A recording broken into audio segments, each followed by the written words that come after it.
En esta clase vamos a hablar del peronismo. El peronismo de Perón, el peronismo propiamente dicho. ¿Estamos? Bueno, Perón es elegido presidente por primera vez en el año 1946. Pero acá no empieza la historia política de Perón, ya venía de mucho antes. Vamos a hacer un repaso entonces de cuándo y cómo empieza la vida política de Perón y un repaso por los años anteriores a que él llegue a la presidencia para poder después explicar lo que viene. A ver por dónde empezamos. Bueno, se considera que la democracia argentina empieza en el año 1916 con la elección como presidente de Hipólito Yrigoyen, que es el primer presidente elegido con voto secreto, universal y obligatorio. Secreto es porque antes era cantado, lo que permitía el fraude. Entonces gobernaban siempre lo mismo. Se habla que la etapa anterior fue la etapa oligárquica, que era conservador en lo político y liberal en lo económico. Es decir, el poder los tenían siempre los mismos y se elegían entre ellos de alguna manera. La gente podía obligar a otro a que vote a determinada persona, acompañaba a que vote, verificaba que lo vote a él y listo. En cambio, con el voto secreto, vota dentro de un cuarto oscuro. Entonces, vos votás a quien quieras, porque nadie está viendo en ese momento. Entonces, en 1916 tenemos el primer presidente elegido con el voto secreto universal y obligatorio. Universal entre comillas porque las mujeres no votaban. Después este tema lo vamos a ver de vuelta con Perón. Es elegido Hipólito Yrigoyen, que era parte del Partido Radical. Es el primer presidente popular. Muchos creen que el primer presidente popular fue Perón, pero no, fue Irigoyen, elegido en 1916 con el voto de la gente en elecciones limpias. Bueno, Irigoyen es presidente de 1916 a 1922. En 1922 lo sucede Alvear, también radical. Alvear es presidente de 1922 a 1928. En ese tiempo cada mandato presidencial duraba 6 años. Y en el 1928 vuelve a ser elegido presidente Hipólito Yrigoyen, pero esta vez no va a poder completar el mandato porque en 1930 le hacen un golpe de Estado. Paremos acá. Acá tenemos el primer golpe de Estado de la historia argentina. Muchos creen que el del 76 es el primero o el único, no, es el último y el más sangriento, pero no es lamentablemente el único. En 1930 tenemos el primer golpe de Estado. Entonces, si dijimos que en 1916 empieza la democracia argentina como tal, duró 14 años este primer proyecto. Ahí se habla de lo que se busca es una restauración del régimen oligárquico conservador anterior. Bueno, más allá de las causas del golpe, 1929 fue la caída de la Bolsa de Nueva York, el contexto internacional cambia. Lo importante acá, que tiene que ver con el tema del peronismo, ¿no? Que es a lo que venimos, entre comillas venimos porque no venimos a ningún lado, pero bueno. Parte de este golpe que hace Uriburu es Perón.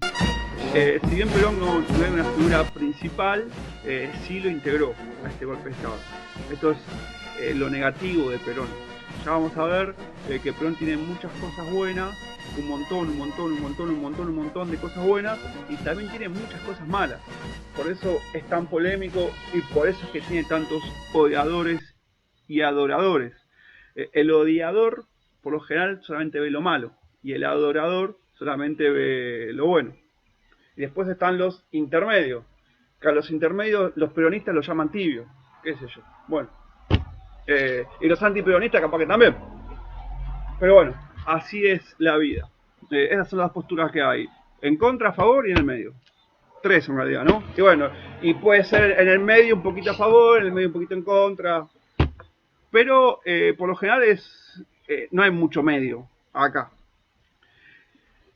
Entonces, bueno, en 1930, primer golpe de Estado de la historia argentina, derrocan por la fuerza a un gobierno popular elegido democráticamente. Perón es parte de este golpe de Estado. 1930. A partir de ahí se inicia un proceso llamado década infame, que en realidad arranca 2 años después, cuando los militares llaman a elecciones, pero cometen fraude en todas las elecciones.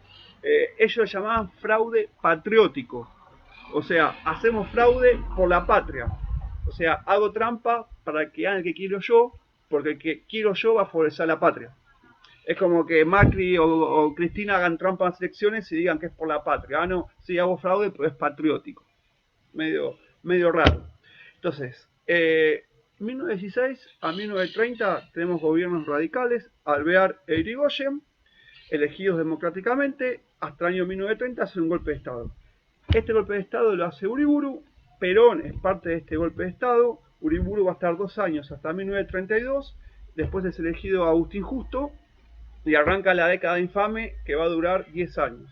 Es llamada así, bueno, década infame, el nombre dice bastante, década infame, fraude patriótico y demás. Entonces acá tenemos 10 años del 32 al 43, en realidad 11 de la famosa década infame. Y antes de esos 11 años tuvimos los 2 años de dictadura de Uriburu. Miren qué cagada nuestra política. Después le echan toda la culpa al peronismo, pero acá el peronismo no existía todavía. Existía Perón, pero era uno más del ejército. Después cuando los militares ponían a determinados presidentes, ni pinchaba ni cortaba. Acá Perón hasta este momento no tuvo nada que ver. Finalmente en el año 1943 tenemos otro nuevo golpe de Estado. Acá hay que tener en cuenta, acá ya sí, ya Perón empieza a entrar más en acción. 1943 estamos en plena guerra mundial. La Segunda Guerra Mundial. La Segunda Guerra Mundial empieza en el año 1939 y termina en el año 1945. Estamos hablando 1943, es bien el centro de la guerra. Bueno, ¿y qué tiene que ver la guerra mundial con esto que estamos hablando? Lo siguiente, el gobierno argentino que estaba al mando era presionado por Estados Unidos para que los apoyen.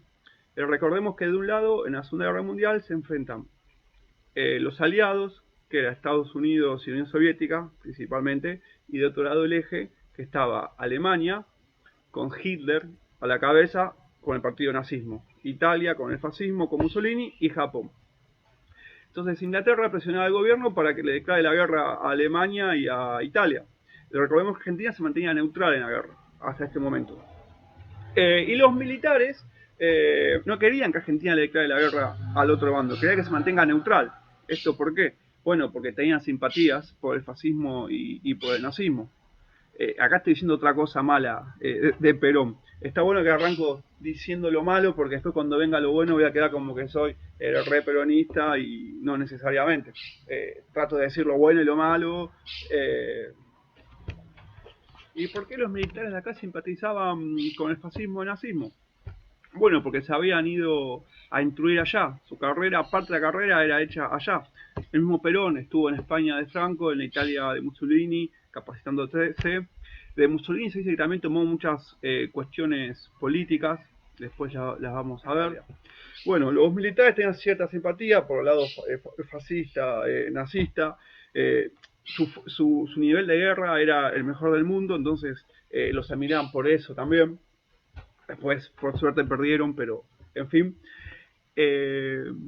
Entonces, bueno, una de las cuestiones por acá en el golpe es para que Argentina no entre en la guerra, declarándole la guerra al eje y que apoye a Estados Unidos, a Inglaterra, a la Unión Soviética, que Estados Unidos los presionaba. Otra de las causas era para terminar con el fraude, la corrupción y demás. Recordemos que veníamos de la época que dijimos del famoso fraude patriótico, o de la década infame, también le llaman. Estos militares decían ser nacionalistas, que les importaba los intereses del país, que no les interesaba apoyar ni a Estados Unidos, ni a la Unión Soviética, ni siquiera al triple eje, tampoco querían declarar la guerra al revés, digamos. Y querían, bueno, poner orden, como dicen todos los militares siempre. Entonces, bueno, estas fueron las causas del golpe. Perón es parte de este golpe, pero no lo hace él. Él no era el principal acá. El principal es un tal Rawson, que llega al poder en el 43, va a estar 2 meses, le cede Eduardo Ramírez, también va a estar poco tiempo, después viene un Farrell, que está hasta el 46, que es cuando asciende Perón a presidente. Les tengamos acá, estamos en los 3 años que van desde el 43 al 46. Estos 3 años se caracterizan por el golpe de Estado en el que Perón va ascendiendo en las filas del ejército. ¿Cómo asciende? Bueno, los militares forman un grupo especial llamado GO, que son los que manejan los hilos principales, y Perón era parte de este grupo de militares y se dice que era el cabecilla intelectual.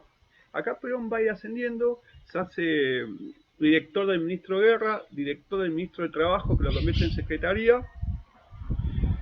y vicepresidente llega a ser.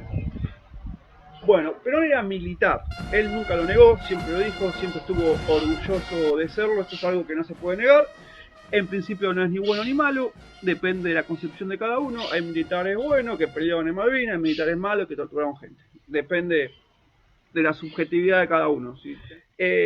Como ministro de Trabajo cumplió las principales funciones. Y acá viene la parte buena de Perón. Lo primero que instauró Perón, siendo director del Ministerio de Trabajo, que lo transformó en secretaría, es decir, le hizo que tomara más poder, fue establecer el estatuto del peón rural. El peón rural es el trabajador del campo, digamos. Que esos tipos no tenían derecho a nada, trabajaban en el campo como si fuera la Edad Media. Para que se den una idea, uno de los artículos de este estatuto del peón, lo que decía era que al trabajador no tenían que hacer dormir con los animales. O sea, significa que antes de esto al pobre tipo lo hacían dormir con los animales. Imaginen, esto nos da una idea de cómo eran las condiciones del campo. Entonces, el derecho llegó al campo. Entonces acá es cuando empieza la parte buena del Perón, que son los famosos de derechos laborales. Bueno, ¿qué buscaba Perón con esto? Él buscaba una alianza entre los militares y los trabajadores. Bastante inteligente, porque si te pones a pensar, los trabajadores, si bien no son los que tienen el poder económico, son la mayoría del país. La mayoría del país es el laburante. Y también partía de enseñanzas que había aprendido en las escuelas militares de Alemania, Prusia y demás, que estaba interesante, que dice que un país en donde no hay equidad, es difícil que se sienta identificado con la nación y es difícil que apoye a los militares en una guerra, por ejemplo. Entonces, bueno, por primera vez dentro del grupo militar buscó aliarse con los trabajadores, primero el estatuto del peón rural, después decretó el aguinaldo. Y ahí se ganó la antipatía de los sectores poderosos. O sea, vamos a ponernos en situación. Esto es un tema interesante. Porque hoy en día está naturalizado el aguinaldo. Nadie discute que esté bien o que esté mal. Si una persona no cobra el aguinaldo y lo reclama, nadie le va a llamar planero. Bueno, miren qué loco esto. ¿Por qué digo esto? ¿El planero quién es? Supuestamente el que cobra dinero sin trabajar. Bueno, y cuando vos cobras un aguinaldo, el aguinaldo es el medio sueldo extra que se cobra en julio y el medio sueldo extra que se cobra en diciembre. Entonces vos en julio cobras medio sueldo extra, lo estás jugando sin trabajar. Yo laburo todo el mes de julio, cobro julio porque laburé julio y además medio mes. Ese medio mes porque lo cobro, si yo no trabajé. Tranquilamente puedo ser visto como un planero. Y tranquilamente cuando el aguinaldo no estaba y la gente iba y lo pedía, mucha gente le puede decir, ¿por qué quieres cobrar sin trabajar? Igual que las vacaciones, peor todavía. Ah, sí, 2 semanas no trabajás y que encima pretenden que te paguen. ¿Eh? Todo el día ahí parasitando, yo no cobro aguinaldo, me tengo que romper el culo y no cobro ningún aguinaldo. ¿Y por qué vos vas a pedir cobrar tu aguinaldo? Bueno, esto lo puede decir, que lo diga el empresario, te la creo, porque el aguinaldo sale del bolsillo del empresario. Entonces, para el empresario el aguinaldo significa que 2 meses al año tiene que pagar un 50% más de sueldo. Y 50% más de sueldo que va de su bolsillo al empleador es guita que se pierde él. Tiene sentido que el empresario reniegue el aguinaldo, pero que el trabajador reniegue. Yo soy aquel trabajador, yo también, aquel reclama aguinaldo, y digo, no, ¿cómo vas a reclamar aguinaldo? Y si a mí también me conviene. Bueno, estas cuestiones polémicas. Lo que dicen los peronistas a los no peronistas hoy en día, que cuando cobran el aguinaldo, que lo devuelvan porque es gracias a Perón. Y la defensa es que bueno, que yo una vez en el norte se había pagado un aguinaldo, que Alfredo Palacio fue el primer diputado socialista. Lo había propuesto antes de Perón, que entonces no es mérito de Perón y demás. Está bien, un fulanito lo había dicho antes, una vez pasó, pero a partir de Perón se hace ley, después se hace constitución. Ya lo vamos a ver. Entonces Perón fue dando beneficios a los trabajadores, hasta que llegó un punto que le empezó a caer mal a los militares, a la oligarquía. La oligarquía a los grandes terratenientes. Es decir, yo tengo un campo con un montón de hectáreas, un gran terrateniente, y tengo un montón de pobres peones que los exploto todo el día, los hago dormir con los animales, les pago de moneda, los tengo para atrás, y de repente viene un tipo, saca una ley y me dice, ah, no, bueno, ahora sabes qué, a tu empleado lo tenés que tratar como si fuera una persona. Lo tenés que hacer dormir en una cama sin animales. El tipo no va a dormir más entre los chanchos y los caballos y amontonados, ahora va a dormir en una cama. Y vos decís, este hijo de puta me viene a escupir asado, yo estaba re bien acá, le pagaba 2 mangos, los hacía dormir ahí en el depósito de los animales, y este viene a darle derecho a este negro de mierda que no sirve para nada, que no sabe ni leer ni escribir. ¿Cómo puede ser? ¿Quién es este? Y aparte lo que pasaba era, y también pasaba con la parte industrial, también por ejemplo dio la indemnización por despido. Es decir, antes de esto, el empleador, cuando se le dé la regalada gana, te decía, ¿sabes qué? No vengas más, no venías más y jodete. Capaz que hacía 10 años estabas trabajando, le cumpliste todo, trabajabas perfecto. Un día te quedaste dormido, ya es tarde, tu patrón vino acusado, no vengas más. Y no tenés derecho a nada. Lo que hace la indemnización es te cuide un poco del despido. Indemnización básicamente es que en un despido injustificado te paguen un sueldo por cada año trabajado, más mes de preaviso, más vacaciones no gozadas y demás. Entonces, sin el aguinaldo, vos con tu jefe vivías con miedo porque cuando quería te echaba, sin indemnización. A partir de indemnización ya no es tan fácil que te eche. Empezás a tener derechos, empezás a asomar la cabeza. Antes de los derechos laborales, el patrón era tu jefe, tu Dios. Vos no tenías derecho a nada y tenías que hacer lo que él te diga. Necesitamos descansar, señores. No podemos vivir acá adentro todos los días. No vemos a nuestra familia. Vos tenés una familia, la querés ver. Vos también. Ni jefe, ni patrón, ni Dios, ni patrón. ¿Qué dicen, señores? Vamos, ¿están conmigo en esta o no? No vinimos acá para ser esclavos. Vinimos acá para progresar. Para crecer junto a nuestras familias. A ver, la fuerza está en nosotros, tiene que salir de nosotros, compañeros, de la conciencia de los trabajadores. Si ellos, sin nosotros no son nada. Sin nosotros no son nada, somos la mano de obra. Vamos a despertarnos de una vez por todas. Somos esclavos. Mirate, negro, míralo a él. Mírame a mí. ¿Así quieren vivir el resto de sus vidas?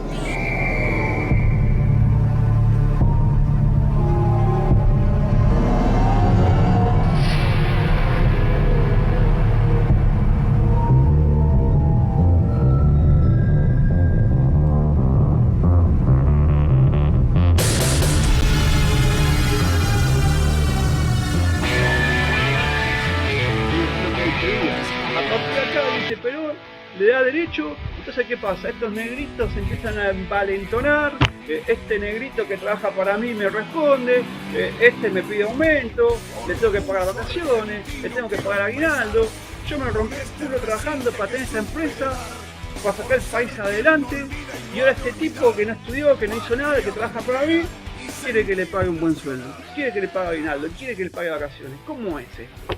¿Viste Perón? Es un hijo de puta, lo tengo que matar, está arruinando al país. Claro, ¿por qué? Porque con todos estos beneficios fundimos todas las empresas. Todas las empresas tenemos que pagar aguinaldo, vacaciones y demás, nos arruina. Así no podemos seguir. Vamos, esto así no puede ser, dijeron. Entonces, bueno, por este motivo,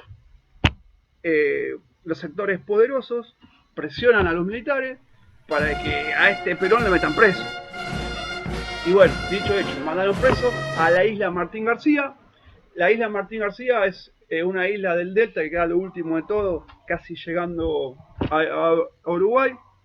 Ya había estado preso Irigoyen ahí, el primer presidente popular que hubo, como dijimos. Por eso, a los presidentes muy populares que molestan mucho, preso, a la isla Martín García. Bueno, en la isla Martín García, Perón se hizo el enfermo, lo trasladaron a un hospital acá. Por un lado estaba la gente que Perón perjudicó, que son los empresarios. Pero de otro lado, ¿quiénes estaban? Ah, los trabajadores, que eran un montonazo. Porque estas medidas eran para todo el país, para el campo, para las... entonces, imagínense que esta gente lo que menos quería que este Perón lo metan preso o lo maten o demás. Acá detengámonos en... toda esta gente va a apoyarlo a Perón. Ya vamos a ver bien este detalle. Pero vamos a ver quién era esta gente, de dónde venía. Argentina, a fines del siglo XIX, tuvo mucha inmigración de españoles italianos. De ahí vienen los famosos tanos, los famosos gallegos y demás. Eh, y más tarde, en la década del 30, por producto de la guerra mundial, los países europeos no le venden productos industriales a Argentina y Argentina tiene una incipiente industria propia. Eso atrae a mucha gente del interior del país, principalmente del norte, a trabajar a esta zona. Son lo que después se han llamado cabecitas negras por la gente de Buenos Aires de siempre. Y acá hay un detalle, acá se mezclan muchos factores. El clasismo, el racismo. Los cabecitas negras era porque como era gente del norte, era más morocha. Entonces por eso. Y los porteños eran más europeos, más blanquitos, digamos. Entonces, bueno, primero ahí hay una cuestión racista. Después hay una cuestión clasista, porque eran emigrantes pobres del campo.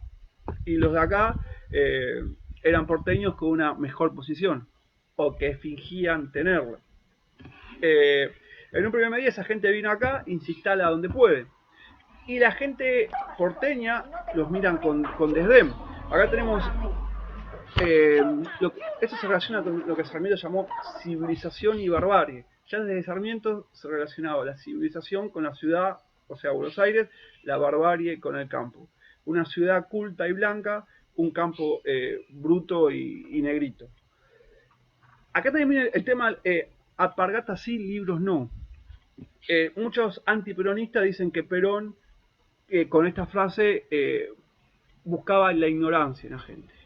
Primero, esta frase no fue de Perón, fue de esta gente que venía del campo.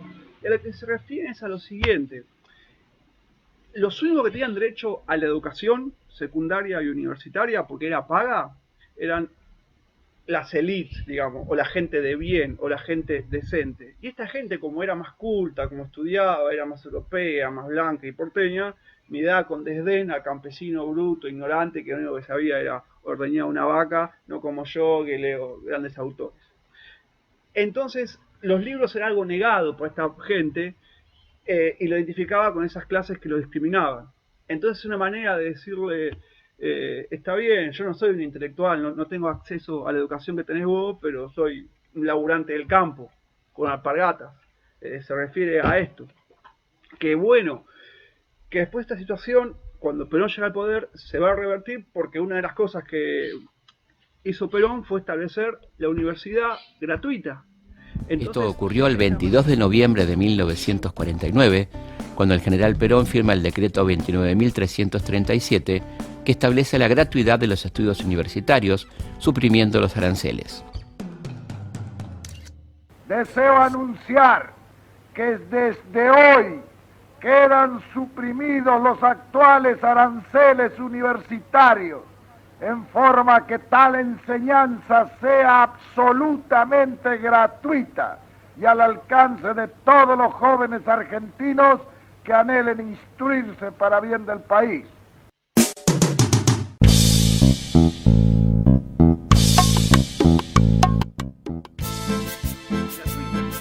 Entonces se dice que la matrícula universitaria aumentó un 500%, es decir, se multiplicó por 5. Si antes de Perón había 1000 universitarios, ahora van a haber 5000, que son los hijos de esta gente que vino del campo, que puede ir a estudiar gratuitamente a la facultad. Miren a Perón, el que fomentaba la ignorancia, la universidad gratuita. Si no fuera por Perón, muchos no habíamos podido ir a la universidad. Yo mismo, no sé si hubiera podido ir.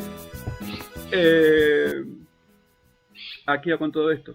¿Quién era esta gente que apoyó a Perón? Bueno, toda esta gente, más los inmigrantes anteriores, los inmigrantes, vamos a un tema político, los inmigrantes italianos y españoles habían traído nuevas ideas a este país. Ideas anarquistas, socialistas y comunistas. Son 3 tipos de ideas anticapitalistas.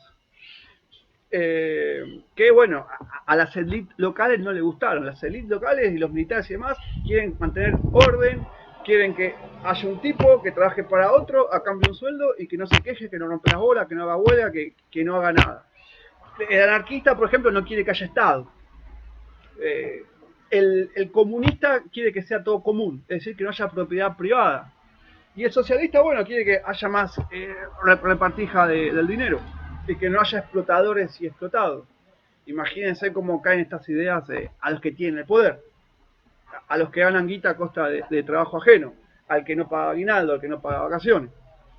Que bueno. Entonces, tenemos toda esta gente que había venido de Europa con estas ideas. No todos tienen estas ideas y demás. Tenemos la gente del campo que vino a Buenos Aires a buscarse la vida, y este Perón de repente le da aguinaldo, vacaciones, indemnización, educación gratuita, y de repente lo meten preso. Imagínense. Ahí viene parte del fanatismo hacia Perón y la adoración. La frase era: Perón cumple. Perón te decía, te van a pagar aguinaldo, y te lo pagaban. Bueno, Perón estando preso, después Perón estando acá en un hospital, pero como si fuera preso, finalmente se previó una huelga para pedir que se libere y demás. Los sindicatos estaban organizándose cómo que iban a hacer. Y mientras que se organizaban y decidían, un día 17 de octubre del año 1945, este día es clave para el peronismo, se dice que el peronismo arranca acá, el 17 de octubre de 1945. No arrancó antes con el golpe del 43 porque él era uno más, y no arrancó cuando lo eligen presidente, que va a ser dentro de poco igual, arrancó un poquito antes.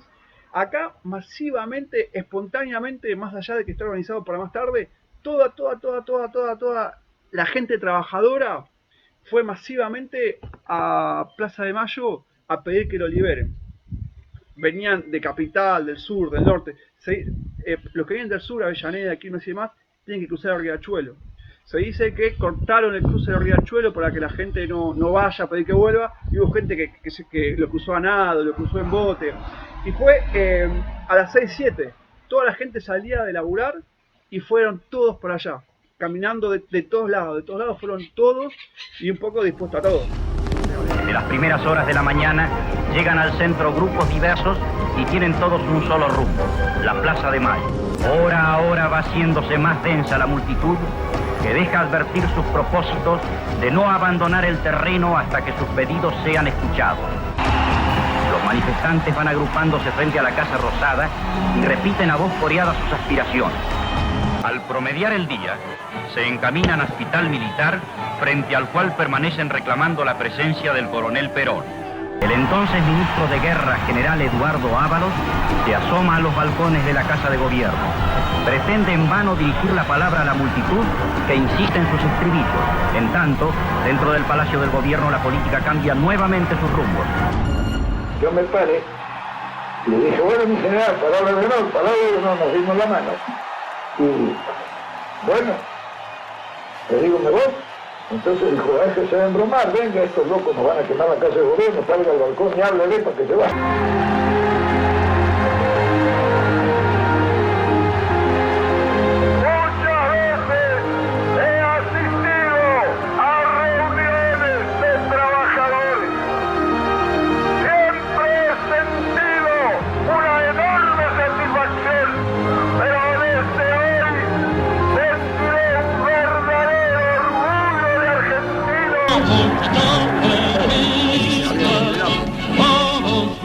Por otro lado, los militares, como anteriormente habían tenido un conflicto bélico en el que murió gente, no estaba la cosa para que haya derramamiento de sangre. Entonces, finalmente lo liberan a Perón. Acá lo que se dice es que por primera vez la gente del campo copó el lugar que era exclusivo de la élite. Hoy en día pasa también. Si ustedes se fijan, miren qué jodido lo que voy a decir. A una persona del conurbano, bueno, yo el conurbano que conozco es el norte, una persona de Benavides, de Maswich, le preguntas sobre la capital y no va muy seguido, y no la conoce, y le da miedo perderse. Bueno, algo así pasaba. Esta gente del campo que emigró se instalaba en los suburbios de la capital, lo que hoy es el conurbano, o lo que antes era las afueras del centro, digamos. Estaban ahí laburando, pero no se los quería ver. Hasta que lo toman preso a Perón y de manera espontánea fueron todos ahí. Es famosa una foto con las patas en la fuente. Patas es un término de la otra parte de los porteños de la élite, despectivo hacia otro sector. Patas tienen los animales. Entonces dice, estos negros vinieron acá a meterme las patas en la fuente. Y es verdad lo que pasó. Que bueno, cuando ganó Alberto se repitió de manera simbólica. Esos simbolismos quedan para siempre después. El momento que parece una boludez, pero después queda como símbolo, como muestra general de lo que pasó. Entonces, bueno, toda esta gente humilde, pobre, que había venido de la provincia, los hijos de inmigrantes, pobres de Italia, España, fueron todos a pedir masivamente que liberen a Perón. Ese mismo día, 17 de octubre de 1945, cuando liberan a Perón, se lanza a la candidatura presidencial.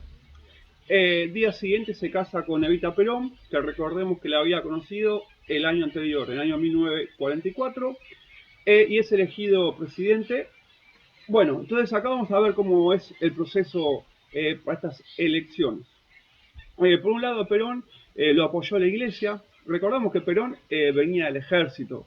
Entonces los sectores conservadores estaban de acuerdo con las medidas que había tomado sobre todo porque habían instalado la educación religiosa en las escuelas.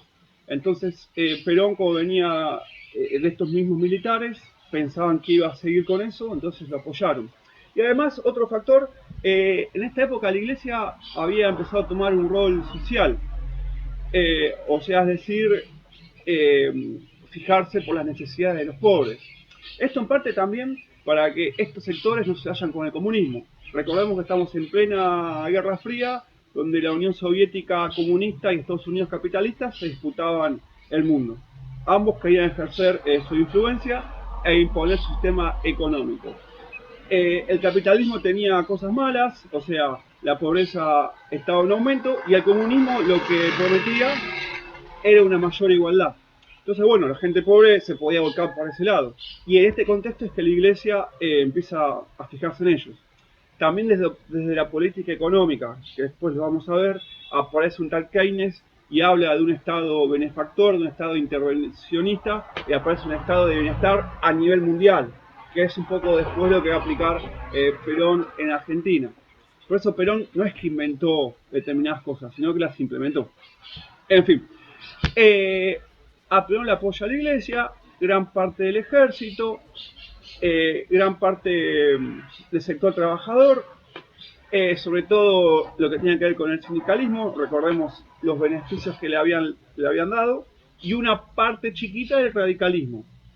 La gran parte del radicalismo se le puso en contra, otra parte de sectores conservadores también, y también la izquierda.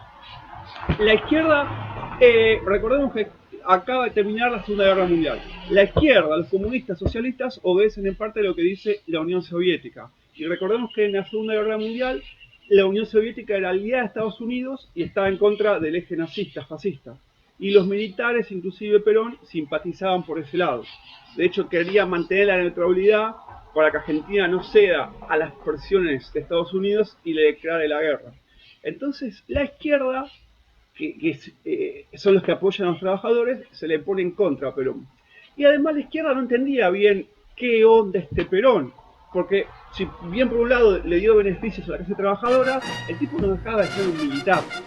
Y la izquierda y los militares nunca se llevaron bien. Vos si querés insultar a un militar, decirle zurdo. Y si querés insultar a un tipo de izquierda, decirle milico. Entonces, en Perón veían a un milico pro-nazista, pro-fascista, y encima estaba en contra del bando de la Unión Soviética, que es el mismo bando de Estados Unidos. Esto es medio contradictorio, que la izquierda se ponga del lado de Estados Unidos. Si Estados Unidos es capitalista y la izquierda es comunista. Pero bueno, eran aliados la Unión Soviética y Estados Unidos en la Segunda Guerra Mundial. Y acá recién acaba de terminar la Segunda Guerra Mundial. Entonces el comunismo y la izquierda se le pone en contra, paradójicamente aliados con algunos sectores conservadores y con la Unión Soviética radical. Bueno, van a elecciones en el 46, gana Perón con el 52% de los votos contra el 42% de los votos. La diferencia, aunque sea un 10% y parezca bastante, no es tanta, porque en esta época votaba poca gente. Primero porque había mucha menos población, y segundo porque no votaban las mujeres. Recordemos esto, o sea, la mitad de la población no votaba. El 10% de los votos, que es la diferencia que sacó Perón, Son 280.000 personas, un poquito más, pero más o menos por ahí. Bueno, cuestión que Perón gana, listo, es presidente Perón. Perfecto, qué bueno, digamos. Una de las primeras cosas que hace Perón, que había sido apoyado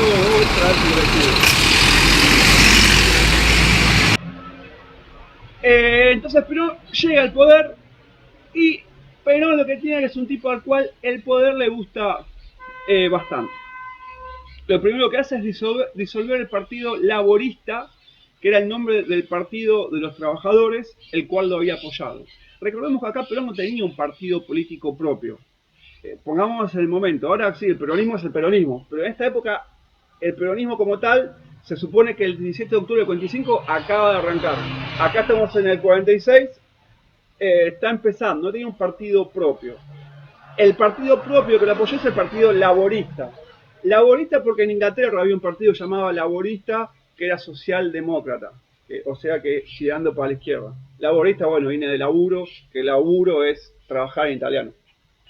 Lo primero que hace Perón es disolver este partido y convertirlo en partido peronista.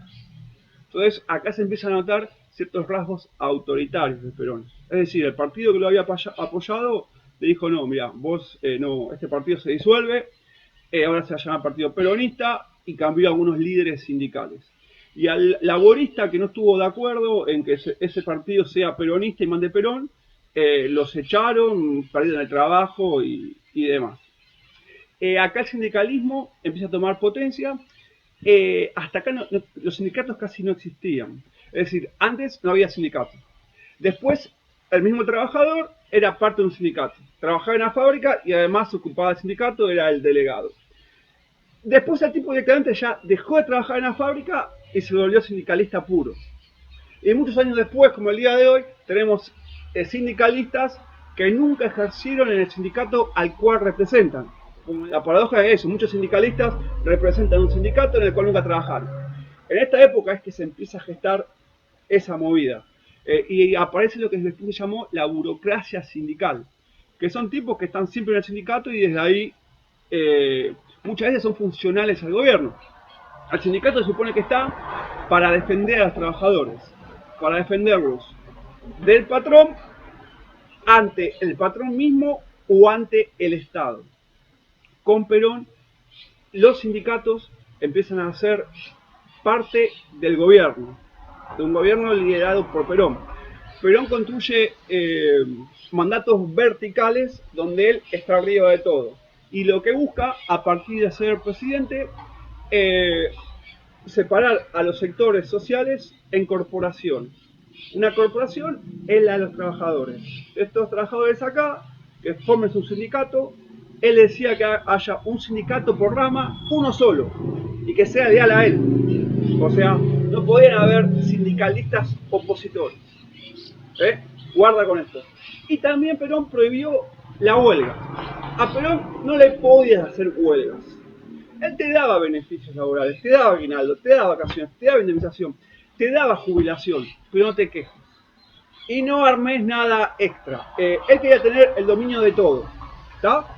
La otra corporación que armó, por ejemplo, es la industrial, la de los patrones. Acá aparece la Sociedad Rural Argentina, él buscaba que todos los patrones también se reúnan en una corporación, que deleguen a alguien, y él ser árbitro. Igual que la iglesia, igual que el ejército, esas son corporaciones. Cada una que tenga su representante, que vayan a negociar con él ser el árbitro y él decidir. Estas ideas se dicen las tomó del fascismo de Mussolini. Por eso muchos creen que lo que hizo Perón fue agarrar un fascismo que ya estaba obsoleto, porque el fascismo y el nazismo pierden la Segunda Guerra Mundial y ya desaparece para siempre, y eso lo reestructuró para meterlo un poco por la fuerza adentro de una democracia. Claro, porque Perón fue elegido por los votos, en principio respetaba la Constitución, que en el año 1949, es decir, 3 años después de que asume, va a intentar modificarla. Eso también es un hecho clave en el peronismo. Por un lado la modificó para agregar en la Constitución los derechos laborales, la seguridad social, que tiene que ver con la jubilación. Por otro lado, nacionalizaba la minería, por ejemplo. Entonces, lo que era privado, lo que mete en parte del Estado. También los trenes. Él decía que el capital tenía que estar al servicio del Estado y del pueblo. Entonces, en vez de que la minería vaya a manos privadas, buscaba que vaya para manos del Estado y de ahí distribuirla. Esta es una medida, si se quiere, puede ser llamada comunista también. Entonces, miren qué paradójico que era. Hasta recién dijimos que tenía medidas que eran medias fascistas y por otro lado tenía medidas que parecían un poco comunistas. Pero ojo, tampoco era del todo fascista y mucho menos del todo comunista. Era totalmente anticomunista. Él siempre lo que planteaba es que él no era ni marxista, o sea, comunista de izquierda, Unión Soviética, ni capitalista, ni yanqui. Él decía que era justicialista. Él hablaba de justicia social y hablaba de una tercera posición. De hecho, era anti-yanqui porque otro hecho que ocurrió en las elecciones es que apareció un tal Branden, que era embajador estadounidense, que él se vuelca contra Perón. Porque lo que veía en Perón es que, claro, que Perón buscaba cierta independencia argentina, tanto de la Unión Soviética como de Estados Unidos. Y él no quería eso. Entonces este Branden le hace campaña a Perón. Y Perón usó eso a su favor. Entonces dijo, o Branden o Perón, o Estados Unidos o Argentina. Ahí empieza la dicotomía ellos, nosotros. Nosotros, los argentinos, el pueblo, ellos, los pro-yanqui, los pro-Branden. Bueno, Perón lo que decía que su mandato, su gobierno, lo que buscaba era tres ejes principales, los cuales fueron plasmados en la Constitución del 49, que era justicia social, soberanía política e independencia económica. Justicia social se refería a una distribución más justa de la riqueza, que no haya gente muy rica y gente muy pobre, que socialmente justa, oportunidades más parejas para todos, sea pobre o rico. Independencia económica, es decir, que el país se pueda autosustentar, autoabastecer, que no dependa tanto de otro país. Y soberanía política, que el gobierno se manda a sí mismo, no depender ni de Estados Unidos ni de la Unión Soviética. Esos son los tres factores que buscó plasmarse en la Constitución del 49.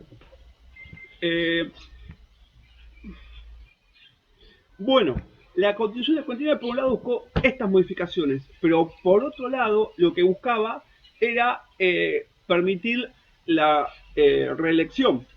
Hasta acá no se permitía la reelección. Podía tener cada presidente un solo mandato. Eso sí, duraba 6 años. Ahora dura 4. Duraba 2 años más, pero no se podía reelegir. Él buscaba modificarla para que pueda ser reelecto. De hecho, gracias a esta modificación, finalmente es reelecto presidente. Pero bueno, eso ahí después. Entonces, bueno, él quería modificarla para ser reelecto. La oposición, ¿qué vio en esto? Como que se quería afianzar en el poder para siempre. Esto también es propio de un autoritarismo. Entonces yo permito la reelección y me reeligen. Y también fue polémico cómo fue votada esta ley, porque faltó sectores de la oposición, se hizo de un día para otro y demás. Pero bueno, finalmente esta constitución se sanciona, también prohíbe la huelga. La huelga era un derecho, que sigue siéndolo, él la prohíbe. Entonces, bueno, Perón te daba, pero no te quejes. Mandaba a él, se hacía lo que él decía, cuando se decía. Bueno, otra persona relevante acá fue Eva Perón. Eva Perón era la segunda mujer de Perón, la había conocido en el 44, el periodo ese del 43 al 46 cuando él va ascendiendo. Era una mujer que venía del interior de Buenos Aires a buscar trabajo acá, era actriz de teatro y de radioteatro. Raro, ¿no? Lo de radioteatro, porque ¿cómo actuás para la radio? Recordemos que en esta época no había tele o había muy poca tele, entonces la gente escuchaba un teatro por la radio. Entonces ella se dedicaba a eso, entre otras cosas. Era actriz, básicamente. Así es como la conocen en un festival que hicieron para dar premios a la gente que recaudó fondos por un terremoto que había habido en Mendoza. Ahí la conoce, bueno, se la levanta, gana. empieza un romance. Eva Perón era mucho más chica que él, tenía 30 años más o menos, Perón ya estaría arriba de los 50. Era la segunda mujer de Perón, Perón ya era viudo. Arranca el romance, como dijimos antes, se casaron en el 46, poco tiempo después no, en el 45 se casan, poco tiempo después del 7 de octubre, era la mujer, y esta Eva Perón era una mujer que le molestaba mucho la pobreza. Después escribió un libro llamado La razón de mi vida, que hay cuenta que ella desde muy chica se preguntó ¿por qué existe gente pobre? ¿Por qué hay gente con tan poco y gente con tanto? Y fue algo que siempre fue algo que la indignó. Ella misma era huérfana, se le había muerto el padre, venía de una condición humilde. Entonces, bueno, siempre le molestó que haya gente con tan poco, sobre todo niños. Entonces, siendo una mujer de Perón, ella se involucra en política, participa en las reuniones, crea la fundación Eva Perón. Mediante esta fundación empieza a favorecer a sectores más desfavorecidos, valga la redundancia. Acá empieza a haber problemas con la iglesia, porque antes de esto se ocupaba la iglesia mediante la caridad, donde gente pudiente iba a la iglesia y donaba lo que le sobraba a la gente pobre. Eva Perón ocupa este lugar mediante su fundación. Entonces construye hogares para niños, el día del niño se cuenta que iba a los lugares más pobres y regalaba pelotas y demás. Yo he leído a un testimonio a un tipo de esa época que era niño que contaba que su primer pelota de fútbol se la regaló Eva Perón para el día del niño. Juguetes para los niños felices de la nueva Argentina justicialista, para los niños que han ocupado un lugar preponderante en la vida del país desde que el general Perón comenzara a regir los destinos de la patria. El jefe del Estado y la señora Eva Perón, acompañados por el Secretariado General de la Confederación General del Trabajo, el gobernador electo de la provincia de Buenos Aires y altos funcionarios, reciben el testimonio inequívoco de una adhesión sincera. La primera dama argentina no podía estar ausente en esta celebración de la trascendental fecha, junto a los niños y procurando para ellos una sonrisa de felicidad. No falta en el hogar de ningún niño argentino el juguete que alegre sus horas. En la Argentina de Perón, ejercitando el privilegio que el creador del justicialismo les ha otorgado, no conocen la miseria y están definitivamente familiarizados con una permanente alegría de vivir.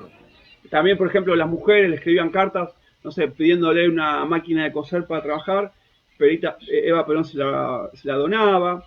Lo que se dice es que no te daba el pescado, sino te daba los medios para pescar. Bueno, también con Eva Perón y con Perón se construyen en la playa balnearios para que la gente pueda ir y disfrutar. Acá también se dice que los cabecitas negras ocupaban el sector de las clases más pudientes, como por ejemplo Mar del Plata y Chapalmadal, que quedó un poquito después, que eran lugares exclusivos de la gente con dinero. A partir del peronismo, Perón te da las vacaciones pagas y te da lugares para que vayas de vacaciones. Entonces la gente pobre empezó a poder ir a la playa, disfrutar del mar y demás, lugares que eran exclusivos. Bueno, Eva Perón también fue la principal propulsora de los derechos políticos femeninos. Derechos políticos femeninos, no solamente el derecho a voto, que de hecho las mujeres no votaban y votan por primera vez a partir de la ley que entre otras cosas sancionó Eva Perón, que permitió que las mujeres voten por primera vez en Argentina el año 1952, en las segundas elecciones de Perón, sino que además permitía que las mujeres se candidateen, porque tampoco se podían candidatear a nada, ni formar partidos políticos. Entonces, a partir de Eva Perón, las mujeres también pueden ser candidatas a ocupar el cargo político que quieran, presidenta o intendenta, gobernadora, el que quiera. También creó un partido femenino, Partido Peronista Femenino, en apoyo a Perón, ¿no? Por eso es contradictoria Eva Perón, porque siempre está la discusión si era feminista o no, si hoy en día sería feminista o no. Y es difícil decirlo porque hay que tener en cuenta los contextos. Eso se llama comparación anacrónica. No puedes comparar fuera de tiempo, eran otra época, mucho más conservadora, estamos hablando de hace 60 años atrás, 70 años atrás. Los que dicen que no era feminista es porque ella siempre, ante todo, Perón. De hecho, el libro que se llama La razón de mi vida, la razón de su vida es Perón. Bueno, y el país, ¿no? Pero por eso era muy del marido. Pero por otro lado, ¿qué más feminista que sancionar el voto femenino? Mujeres de mi patria, recibo en este instante de manos del gobierno de la nación la ley que consagra nuestros derechos cívicos y la recibo ante vosotras con la certeza de que lo hago en nombre y representación de todas las mujeres argentinas, sintiendo jubilosamente que me tiemblan las manos al contacto del laurel que proclama la victoria. Aquí está, hermanas mías, resumida en la letra apretada de pocos artículos, una historia larga de luchas, tropiezos y esperanzas.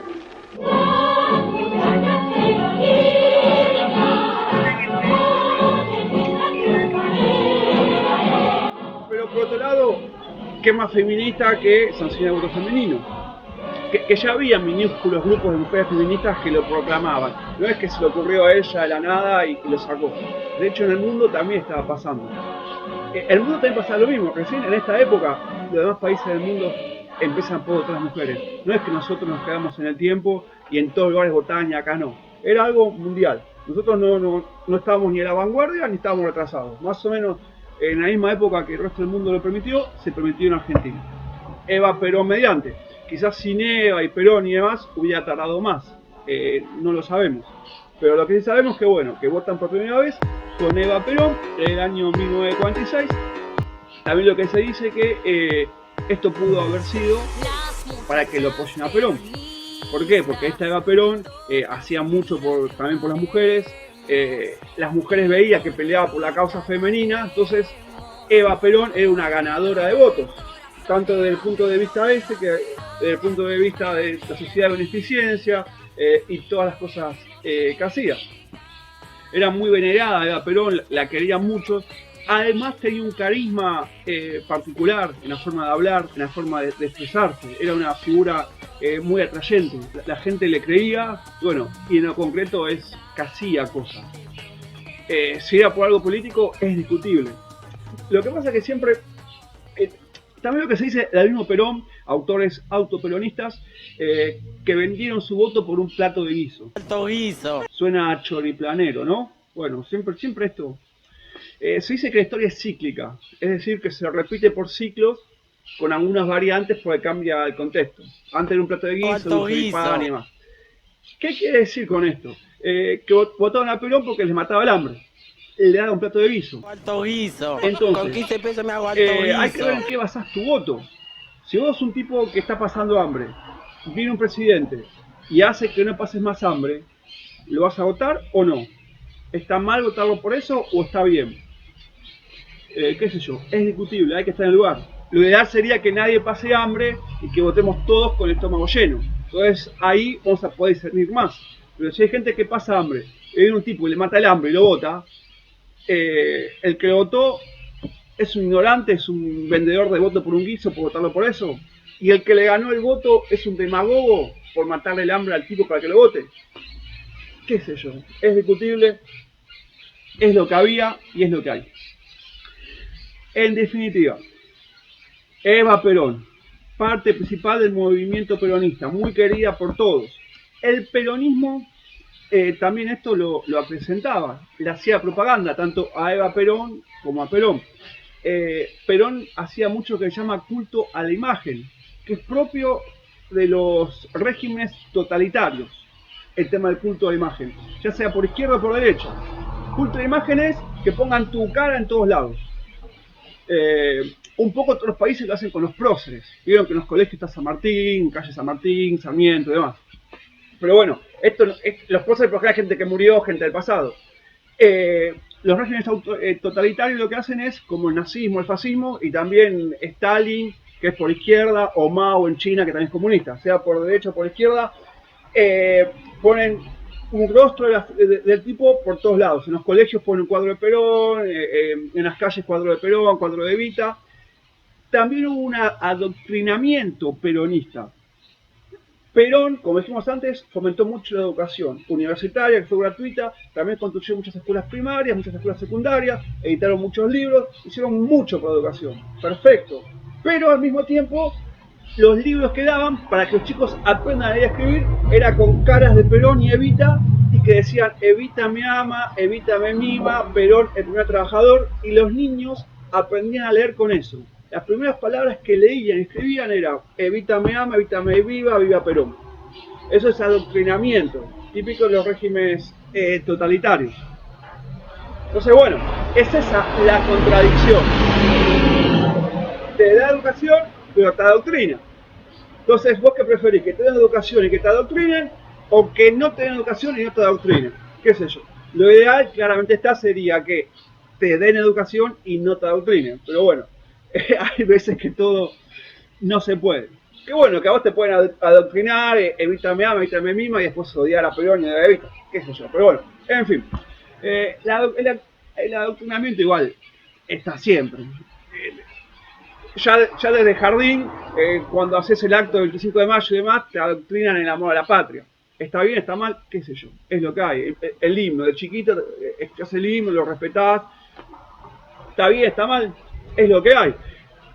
Quizás sin eso no hubiera un contenido nacional. Que eso es algo también de Perón. Era como que si no sos peronista, sos un mal argentino, sos un antipatria. Recordemos el Bra del Perón, de cómo arrancamos. Entonces lo que buscaban era que el movimiento peronista sea sinónimo de movimiento argentino, sinónimo de pueblo. Que por un lado algo de razón tenía. ¿Por qué?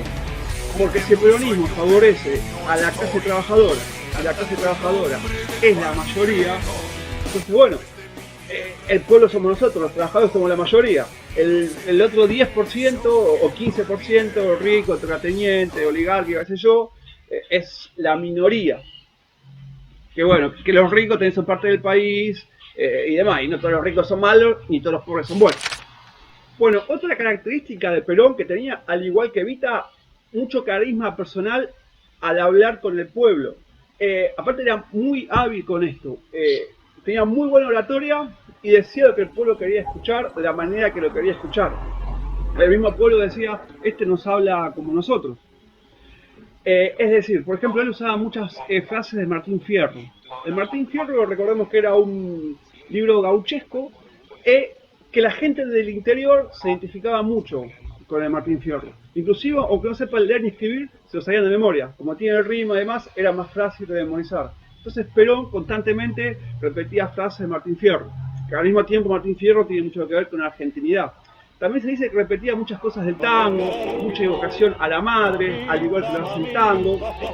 Y era un líder carismático en la concepción de Weber, que es un líder que se presenta como Mesías, como Salvador, como es el único que puede. Luego también se dice que fue un presidente personalista y verticalista, donde su persona era totalmente importante, irreemplazable e insustituible. Y bueno, y que incuestionable también. Bueno, vamos a analizar la economía en los primeros años de la primera presidencia, es decir, 1946, 1947, 1948, 1949 y demás. Desde el punto de vista económico, hubo una mayor intervención en la economía. Esto era algo que se está dando a nivel mundial a partir del término de la Segunda Guerra, ya que antes de la Segunda Guerra el capitalismo era más liberal, es decir, los estados no tenían que intervenir en la economía, dejar que fluya por sí sola, no ayudar ni perjudicar a nadie, y que supuestamente así la cosa iba a andar bien. La caída de la bolsa de Nueva York en 1929 y la Segunda Guerra Mundial demostró que no era tan así.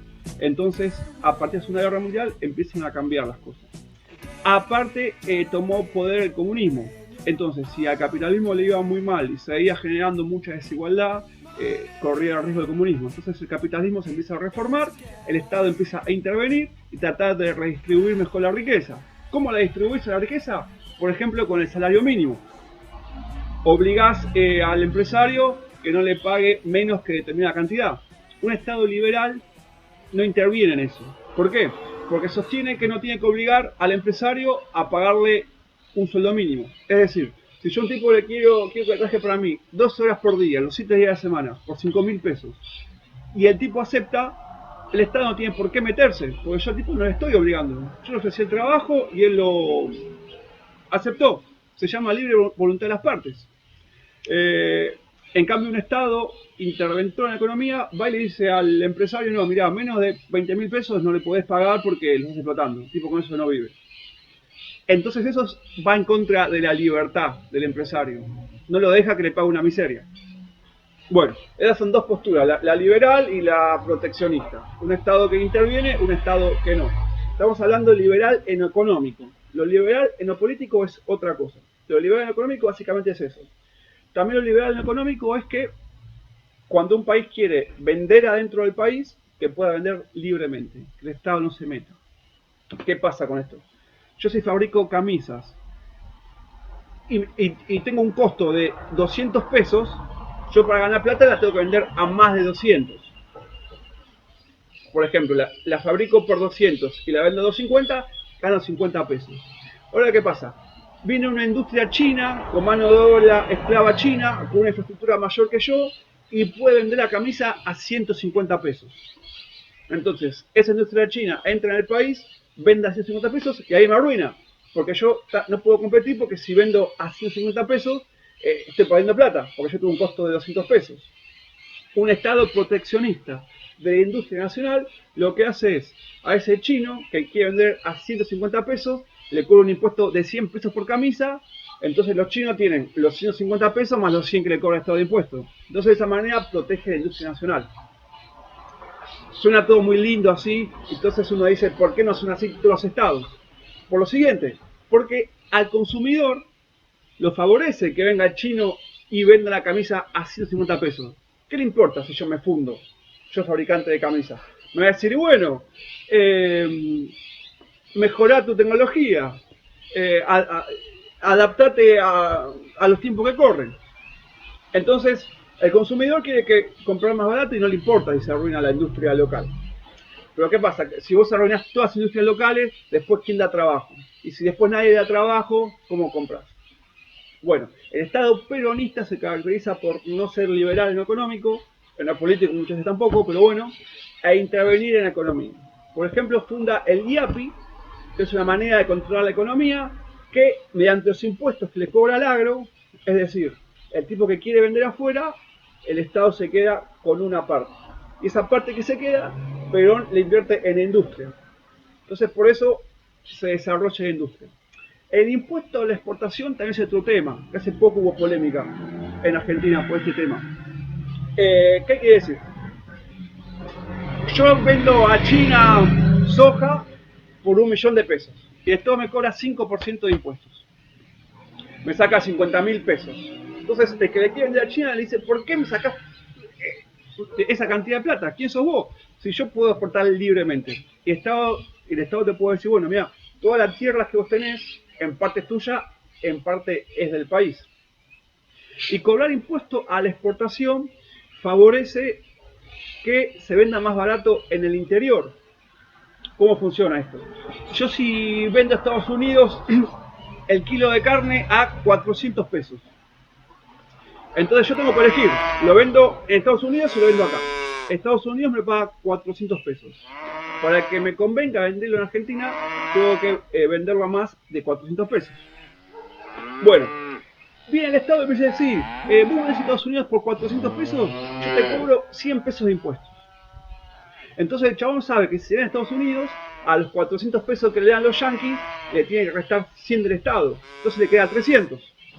Entonces el tipo dice, ah bueno, para hacer eso, vendo adentro de Argentina a 305. En vez de a 400. Porque para vender adentro del país no te cobra impuestos. Entonces de esta manera baja el precio interno. Bueno, Perón empezó a intervenir también en economía.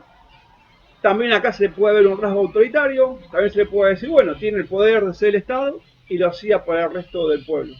También aparecen los planes quinquenales. Van a haber 2 planes quinquenales, que son planes de acá a 5 años para regular la economía.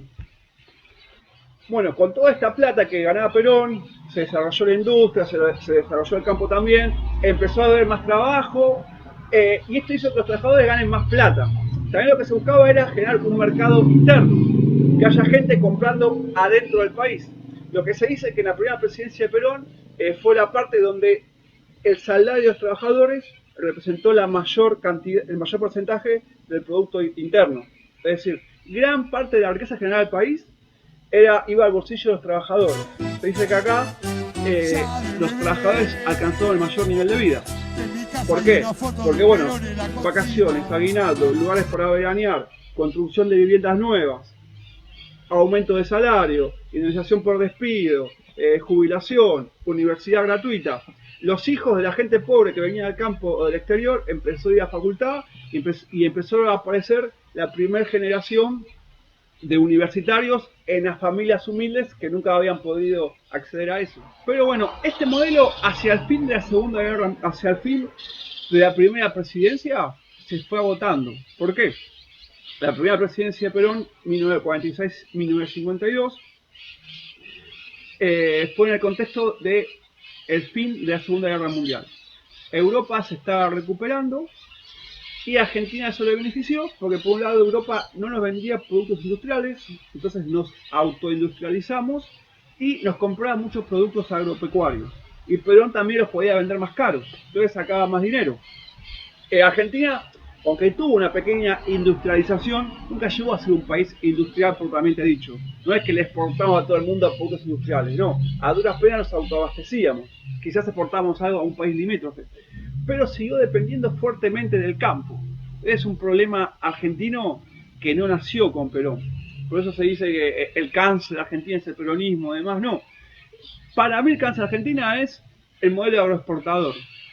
Que muchos, en la época fin del siglo XIX, muy anterior a Perón, se dice que éramos el granero del mundo. Entonces se suele ver con orgullo, éramos el granero del mundo. Pero la pregunta es, ¿quién quiere vivir en un granero? Aparte, vos cuando vivís de la exportación, dependés de otros países que te compren. Y cuando te compran, ¿qué haces? Y aparte vos, lo industrial, si vos solamente vendés materia prima, tenés que venderlo afuera. Aparte se pierden las ganancias. El ejemplo básico con esto es, vos le vendés a Inglaterra, a Estados Unidos, lo que sea, le vendés un kilo de lana a 200 pesos. Kilo de lana, 200 pesos. Y después le compras el pullover a 300 pesos. Porque la industria la tienen ellos. Ellos tienen la capacidad de convertir materia prima en un producto manufacturado. Entonces, esa ganancia, ¿quién se la queda? El extranjero, aunque materia prima sea tuya. Entonces, antes o después, esto va a pasar con el granero del mundo. Cuando Europa te deja de comprar, ya está. Y pasó con Perón. Perón vendía productos agropecuarios porque Europa se estaba recuperando. Más tarde esto se empieza a agotar, aparte Estados Unidos también y Australia también venden los mismos productos que nosotros, empiezan a competir y empezamos a perder. Perón confiaba en que haya una tercera guerra mundial.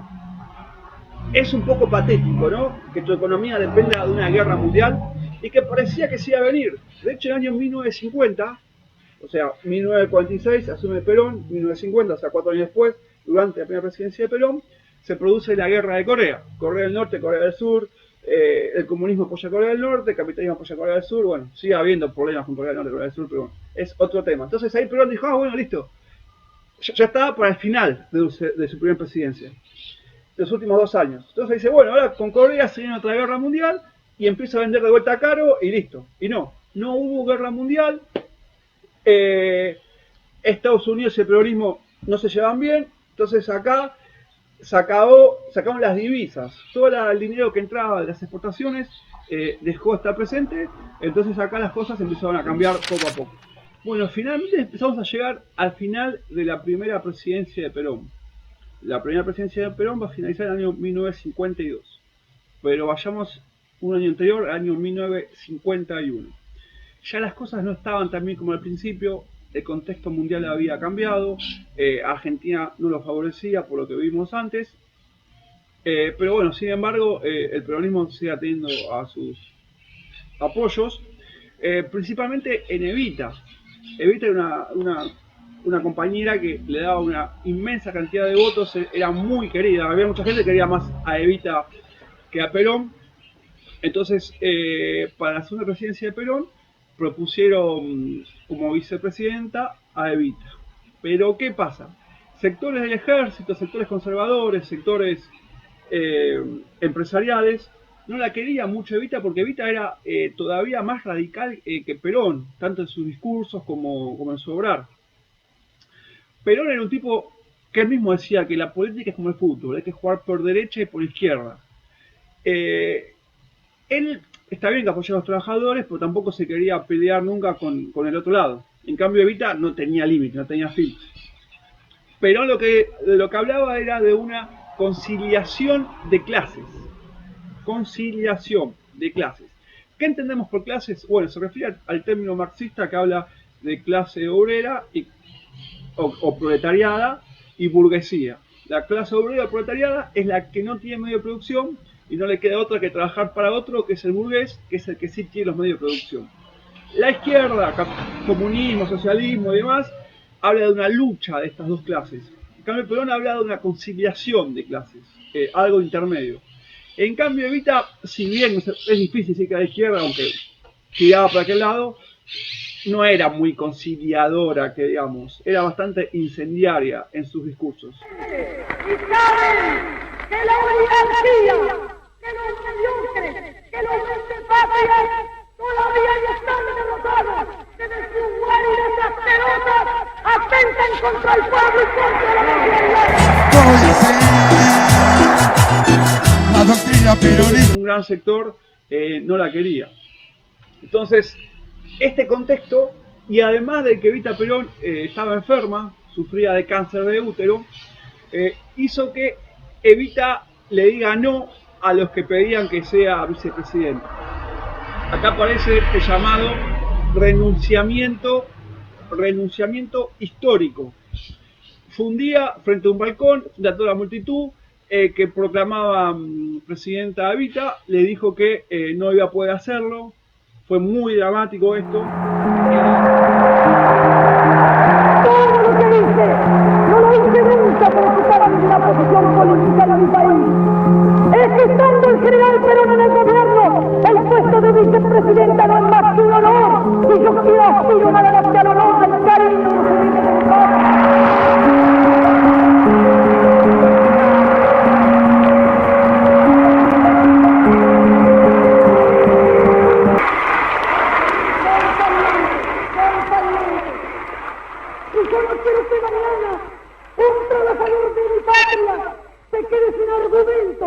Cuando los resentidos, los mediocres que no me comprendieron y me comprenden, creyendo que todo lo que hago, lo hago por intereses mezquinos.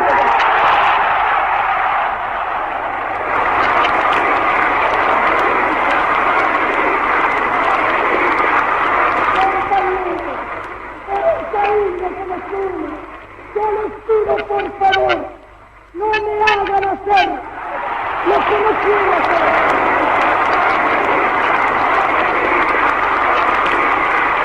Yo les pido a la Confederación General del Trabajo y a ustedes, por el cariño que nos une, por el amor que nos profesamos mutuamente, que para una decisión tan trascendental en la vida de esta humilde mujer, me den por lo menos 4 días para pensar en mi decisión.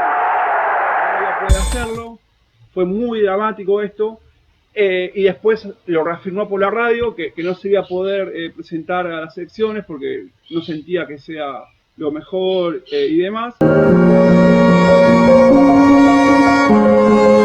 Habla doña Eva Perón. Compañeros,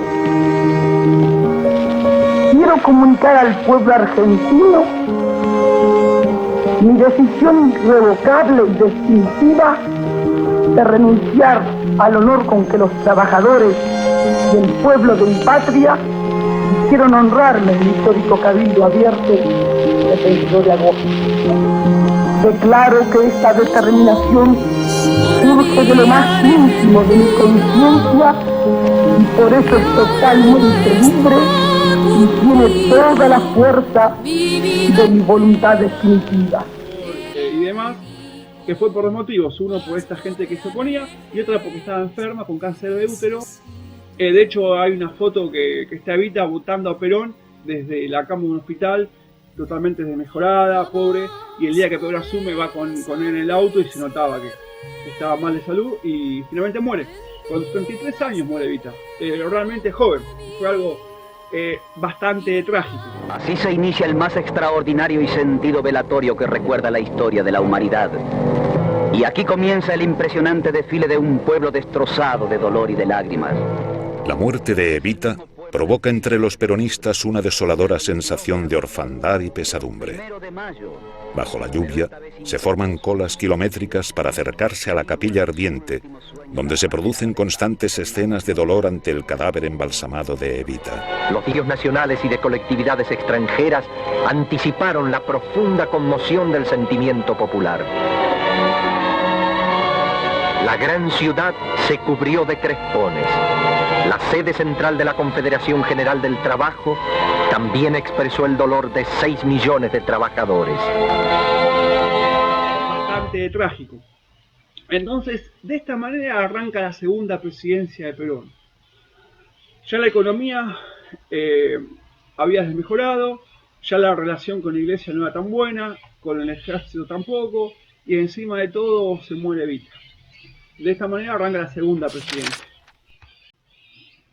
Bueno, para el segundo mandato, Perón intentó un segundo plan quinquenal, es decir, otro plan de acá a 5 años para regular la economía, pero este plan ya no era como el anterior, buscaba atraer la inversión de capitales extranjeros. Perón, que era anti-extranjeros, acá permite que capitales de afuera vengan, fomenta la inversión privada. En el primer peronismo buscaba que sea todo público. Acá no, se busca lo privado, porque ya los ingresos del gobierno no eran los de antes. También quita subsidios a muchos bienes de consumo. Los salarios empiezan a bajar, la inflación empieza a subir, la economía empieza a ir desarrancando poco a poco, aparecen las huelgas, que Perón las prohibió, entonces ahí aparece un pequeño conflicto incluso con los trabajadores. Recordemos cuando estaba más Evita, que le traía mucho apoyo y hacía muchas obras por los que menos tenían. Se intenta un adoctrinamiento más fuerte, se intenta perseguir más a los opositores. Perón también tenía eso, los opositores muchas veces eran perseguidos. Un sector que no quería el peronismo, por ejemplo, era los universitarios, porque Perón intervenía mucho en las facultades y a muchos profesores o cátedras que no eran leales a él, las sacaba. Entonces, los universitarios no lo querían al peronismo. Después, más tarde, mucho después se van a aliar, pero durante la primera presidencia de Perón estaban bastante en contra. De hecho, como dato de color, en esta época, en la Universidad de Medicina de Buenos Aires, había un joven estudiante de medicina llamado Ernesto Guevara de la Serna, más tarde conocido como el Che Guevara, un tipo totalmente de izquierda que era antiperonista y lo veía como un dictador y como un fascista, y el propio Che Guevara. Miren qué loco la historia. Después, bueno, Perón y el Che van a tener una relación aparte, pero eso va a ir mucho después. Acá el Che Guevara tenía 20 años, 22 años y estudiaba medicina y no lo quería. No eran solamente los sectores poderosos que no querían al peronismo. También había sectores no necesariamente poderosos, pero que tampoco lo miraban con buenos ojos por sus rasgos autoritarios, que es verdad que existían. Él era militar, él tenía el poder y mandaba a él. Bueno, otro enemigo que se ganó fue la iglesia. Hasta acá la educación religiosa era obligatoria en las escuelas. Recordemos que cuando se declara en Argentina la educación obligatoria, mediante la ley 1420, en el año 1884, hace un montón, se establece que sea laica, es decir, sin religión. Con el peronismo vuelve a haber enseñanza religiosa en la escuela, y Perón la saca. Entonces imagínense cómo le cayó esto a la iglesia. También Perón arrancó con lo que es la separación de la iglesia del Estado. Miren, por un lado era conservador, dictador, autoritario y más, y por otro lado era bastante progresista. Separación de ese Estado que parece que está de moda ahora, pero bueno, ya arrancó con Perón, se podría decir, mediante la ley de divorcio. A partir de Perón la gente se empezó a poder divorciar. Es decir, si vos te casaste y te llevabas mal con tu pareja, te podías divorciar legalmente. Ante Perón no se podía. ¿Por qué? Porque la iglesia establece que vos te casás hasta que la muerte te separe. No importa si después se llegan para atrás, si pasa de todo. No. Es hasta que la muerte te separe, según la iglesia. Pero bueno, según la ley, no. A partir de acá te puedes separar. También reglamentó los burdeles, es decir, los cabarets, dio determinadas leyes para regularlo de alguna manera. Es decir, no podemos impedir que siga existiendo, bueno, vamos a regular para que la trabajadora sexual no esté tan expuesta. Todo esto a la iglesia le cayó pésimo. También Perón prohibió las procesiones religiosas. También, eso es un rasgo bastante autoritario, ¿no? No te dejo que proceses. Procesión religiosa es que vayan por la calle desfilando. También se creó un partido cristiano. Antes todo el cristianismo estaba con Perón, ahora ya no. Y como muestra de rebeldía de la religión, hizo una procesión bastante importante que fue apoyada por varios sectores extras. Por ejemplo, los intelectuales se oponían, e incluso la izquierda, que era perseguida por el peronismo, apoyó a la iglesia en su procesión. La izquierda tradicionalmente es atea, pero bueno, acá se unió con la religión para ir en contra de Perón. Bueno, finalmente todo se va a desbarrancar. Ya Perón en 1951 había tenido un intento de golpe de Estado, el cual, bueno, al final fracasó. En aquel entonces, que hay una anécdota que es poco conocida, Evita compró 5.000 revólveres belgas para armar a los sindicatos para pelear contra los militares si querían hacer un golpe de Estado. Esto fue en el año 1951. Perón se enteró, dijo que no le parecía bien y repartió las armas en la gendarmería y listo. Pero bueno, acá no pasó nada. En el 55, Perón finalmente es derrocado por un golpe de Estado. No es que vinieron los militares a hicieron un golpe, la cosa ya no estaba bien, pero bueno, lo que le dio el batacazo final fue el golpe de Estado. Bueno, hubo una acusación de corrupción que según el peronismo no era real, no sabemos quién de los dos tenía razón. Cuestión que los peronistas hacen una marcha para darle de alguna manera el apoyo. En esta marcha explotan creo que 4 bombas. Como represalia, los peronistas atacan a todos los lugares de centros opositores, ya sea por izquierda o por derecha, conservadores, religiosos, comunistas, socialistas, empiezan a incendiar ese tipo de lugares. A partir de acá la cosa se empieza a descontrolar, se le empieza a ir de la mano a Perón. Perón intenta pacificar con la oposición, libera a 4.000 o 5.000 presos políticos que habían. Sí, había presos políticos, opositores.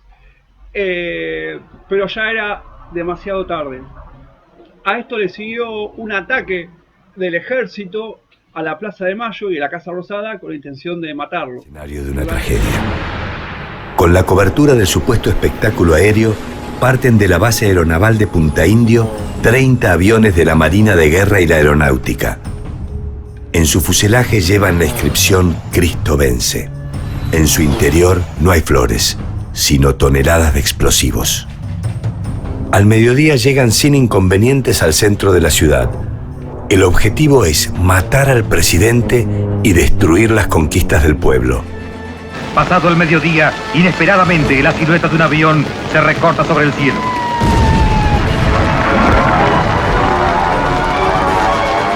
La primera bomba sobre la Casa de Gobierno. Después, bajo las nubes, el zumbido de los dos termitios. De matarlo. Durante horas arrojaron miles de kilos de explosivos a toda la Plaza de Mayo. Se dice que es la primera vez que un ejército bombardea a su propia nación. En este mueren mucha gente inocente, cientos de muertos y cientos de heridos. Bueno, a Perón no le dan, Perón fue advertido y se fue de ahí. Pero bombardearon toda la Plaza de Mayo, murieron inocentes. Una de las bombas cayó sobre un tranvía, en la cual iba una excursión de chicos de primaria y mueren 40 niños en esa bomba. Y todo esto fue con los aviones pasaban con un cartel atrás que decía Cristo vence. Recordemos el conflicto religioso que había y los militares y la religión siempre estuvieron del mismo lado. Iba así la avioneta, Cristo vence, tiraban bombas. Y el símbolo, además de Cristo vence, había una cruz y una B. Que después de esa cruz, mucho más tarde, cuando el peronismo es proscripto y no se podía nombrar a Perón, cuando los peronistas veían un lugar, este símbolo, que era la cruz con AB, de Cristo vence, a la T la convertían en una P. Entonces quedaba Perón vence. Y de ahí viene que los peronistas sean así. Viene ahí, dato de color. Bueno, con todo este bombardeo, Perón intentó conciliar y todo el grupo peronista estuvo dispuesto a una guerra civil contra los militares. Querían armarse y pelear. ¿Qué había pasado si acá Evita estaba viva? Recordemos en el intento del año 1951 lo que hizo Evita si hubiera estado viva acá. Intenta conciliar hasta que una vez en un discurso se va de boca y dice que por un muerto de los nuestros van a haber 5 muertos de ellos. Ahí los militares largan todo el ejército de las calles, hay algunos enfrentamientos, pero finalmente Perón tiene que huir porque corría peligro su vida, se tuvo que ir a refugiar a un barco paraguayo, de ahí emigrar a Paraguay y de ahí emigrar a Panamá, iba a estar 18 años en el exilio, y él lo que dijo que no quería derramamiento de sangre. Acá muchos dicen que Perón fue un cagón, que se tendría que haber quedado y pelear, y otros que dicen que fue un gran estadista, es decir, un tipo que hizo lo mejor para el país, que gracias a esa decisión evitó un derramamiento de sangre. Que también es discutible hasta dónde evitó el derramamiento de sangre, porque esta dictadura, que se inicia en el año 55, cuando a él lo derrocan, va a producir más derramamiento de sangre. Y después van a venir más dictaduras, como la del 76, que van a haber miles de desaparecidos. Entonces, no sabemos hasta qué punto evitó el derramamiento de sangre. Si se quedaba, hubiera habido más de derramamiento de sangre. ¿Qué hubiera pasado? La típica. ¿Qué hubiera pasado? Sí, es la historia contrafáctica. Como pasa en la vida personal de cada uno. ¿Qué hubiera pasado si hubiera hecho tal cosa? No lo sabemos. Son todas conjeturas.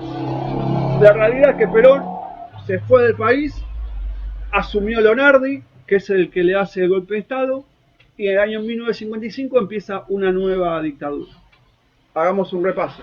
En el año 1930 habíamos tenido el primer golpe de Estado, con Uriburu, que Perón había sido parte del golpe. En el 43 tenemos el segundo golpe de Estado, que Perón ya era parte del golpe, pero ya con mayor poderío. En el 46 arranca la primera presidencia de Perón, junto a Evita, se habla que fueron los años felices para el peronismo, los primeros años de la primera presidencia, 1946, 1947, 1948, ya 50 y 51 la cosa cambia.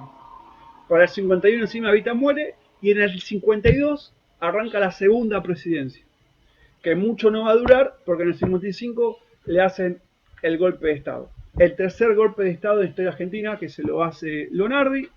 Perón emigra y va a estar en el exterior muchísimos años. Luego de Lonardi va a ascender a Aramburu, otro dato de color, que ya estamos fuera del peronismo, pero igual lo comento. Y Aramburu dijo que Perón fue un cobarde por huir. Y Perón desde el exilio le mandó una carta diciendo que si consideraba eso, que lo invitaba a un duelo. Que él al país no podía entrar, pero que se encontraran en algún lugar, en alguna frontera, y que se lo digan a cara y para ver si era o no era tan cobarde. Bueno, hasta acá lo que fue el segundo mandato de Perón, pero la historia peronista acá no termina. Va a estar 18 años en el exterior y después va a volver y van a pasar cosas que no voy a contar acá, queda pendiente para un nuevo video. Lo que sí, esta historia continuará.